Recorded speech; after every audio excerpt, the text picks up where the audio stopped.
One of the most important parts of what we do at the Kahm Clinic is actually our metabolic test. So our metabolic test is a breathing test. You sit under this bubble and you just breathe for 20 minutes. And what it's doing is measuring your ratio of carbon dioxide out versus oxygen in.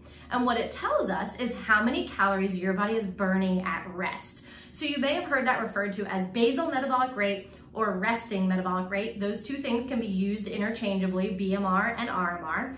And so what that means is that's how many calories your body needs, exactly as it says, at rest. Meaning it does not include for even just getting up and moving around. It doesn't include me standing up and then walking to the other end of the room. All it includes is what your body needs to lay there and do absolutely nothing. So that's really important, and I want you to note that, right? Because a lot of times people see this BMR or this RMR and think that that's how many calories that they need for their bodies, when really it's how many calories your body needs at rest. So that's what our machine tells us, right? So we then take that number and we add for the fact that you're getting up and moving around, and then you also add for exercise. And that's gonna give you your total daily energy expenditure. And that's how many calories your body would need total every single day. What our machine also tells us is actually what your body's breaking down for fuel, meaning is it using carbohydrates, protein, or fat, right?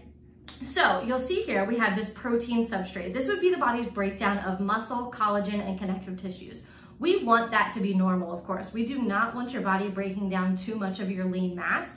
That actually implies that your body's underfueled and it's starting to chip into your lean mass for energy, which we don't want. We want to conserve that essential lean mass.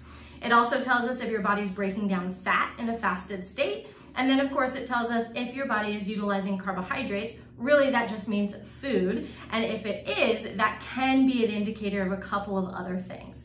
Most importantly though, we really want to pay attention to that overall resting metabolic rate and make sure that your metabolism is functioning the way that it should be. And we want to pay attention to that protein substrate to make sure your body is not breaking down too much of your lean mass.